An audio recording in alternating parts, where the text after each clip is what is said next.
I'm Rita Peters, and we have just concluded the 2023 Simulated Article 5 Convention, and I'm here with Representative Dan Eubanks from Mississippi. Representative Eubanks, thanks for taking a few minutes to talk to Absolutely. me. So I know that you were at the first ever hmm simulated Article 5 convention back in 2016, and now you were good enough to join us again for the Yep. second time around. I want to know, what is it about Article 5, or what is it that inspires you to spend your time and your energy doing this? Well, I really believe that it was the last sort of line of defense, sort of the Hail Mary that our founding fathers put into the Constitution for when we would have a day, which they correctly foresaw, that Congress would be unwilling to regulate itself, unwilling to do what is in the best interest of the country and not just what's in the best interest for the next election cycle. And so even before I first stepped into to political life and became a public servant, I was familiar with the organization. I loved the idea. It was more than an idea, and I truly believe that it is it's not the only solution, but it is one of the primary solutions I think that we have to right this ship. And I don't think there's anybody out there that would say, "Well, I love where my country's headed. Right. We are. Things have never been better," and so we feel it. And it doesn't matter what side of the political aisle you're on. Some people may live in sort of denial, but even they have to admit, yeah, we do have a problem. I mean, we cannot continue in the debt and acquiring debt at the level we're acquiring it. The day will come when we have to pay the piper, and yes, the people that have made DC a career, not just a career, a lifetime, they are the ones that are really the problem. They are what constitutes most of the swamp.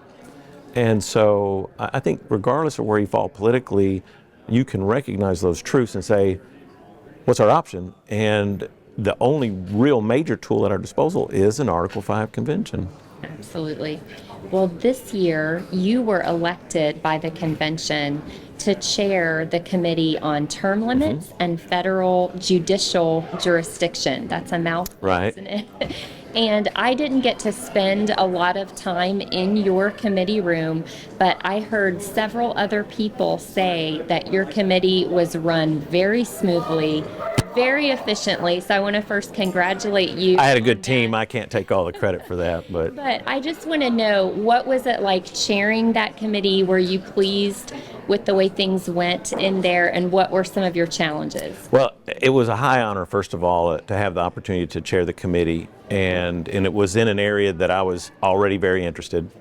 So that made it even doubly good, and I had a good group of folks. There were a lot of folks in there. I mean, the beautiful thing about the simulated convention and even the committees is that it's kind of a brain trust. You're bringing folks from around the country with different experiences and similar experiences in the political realm to come together and to, like the Bible says, there's wisdom in a multitude of counsel, to counsel each other in the best direction to go as for proposed amendments.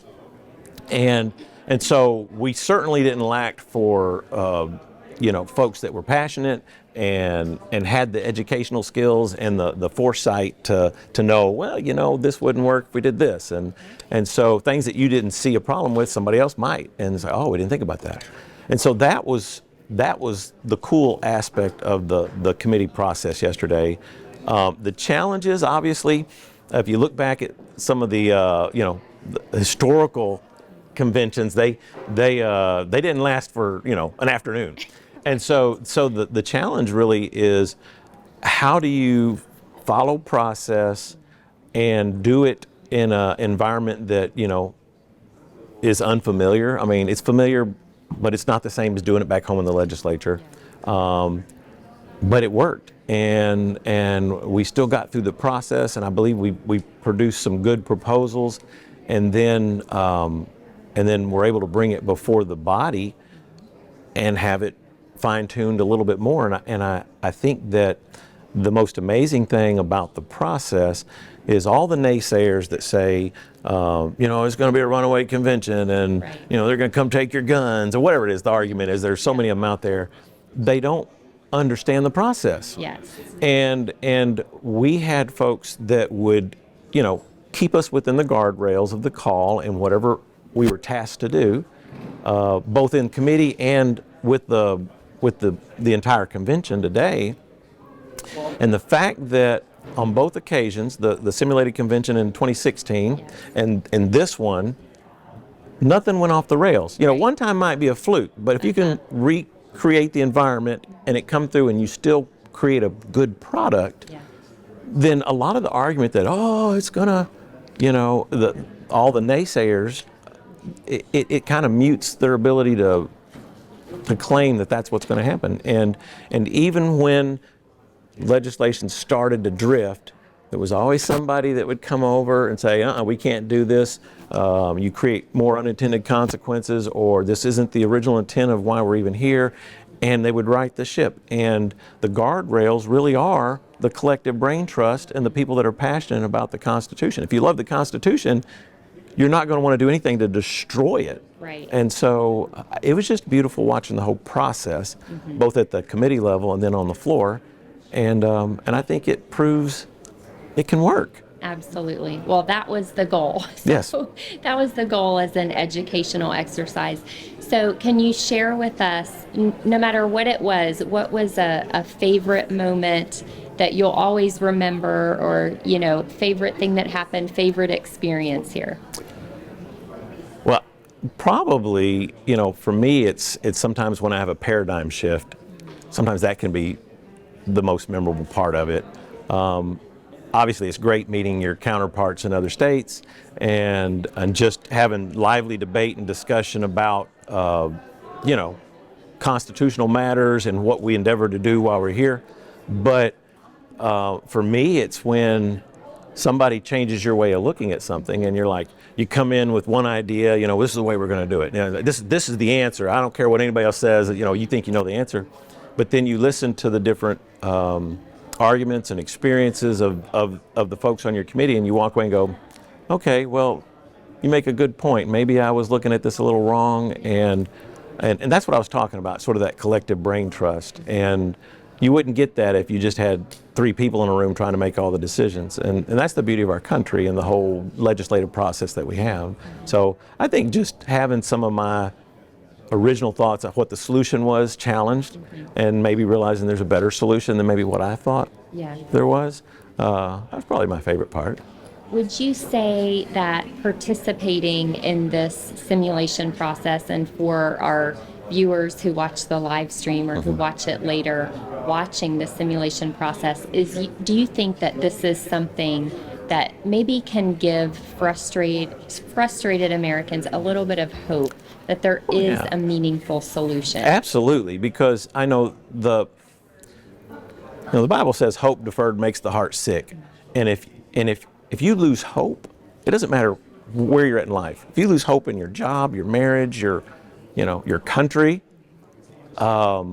it can take you to a pretty dark place. And then you can feel defeated, and when you feel defeated, you just give up. Yeah. And if you give up, it becomes a self-fulfilling prophecy. I think if you know that and if the American people know, and the COS supporters know, there is an answer. There is a solution. There is hope. There is hope that we can right this ship. It doesn't have to be the way that it is. Then it gives them something to pour their energy into, and something to believe in, and something to support. And through that process, they know that there's nothing like just getting out of inaction into action. Right. And when you start getting into action to accomplish a goal, you feel accomplished just by getting into action. Yeah.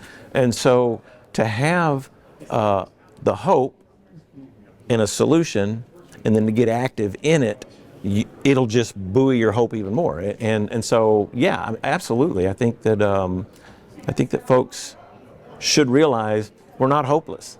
Yeah. Our best days don't have to be behind us. You just got to step up and step into the fight.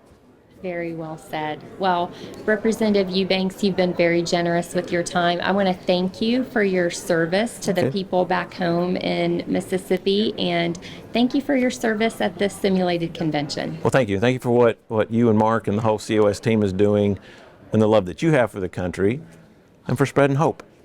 Absolutely. It can be done. It will be effective. So I think there are people who've never even heard of it that are going to see this and be impressed, and I think that builds enthusiasm. This is the defining moment and the last opportunity to get our republic right. we need a solution as big as the problem.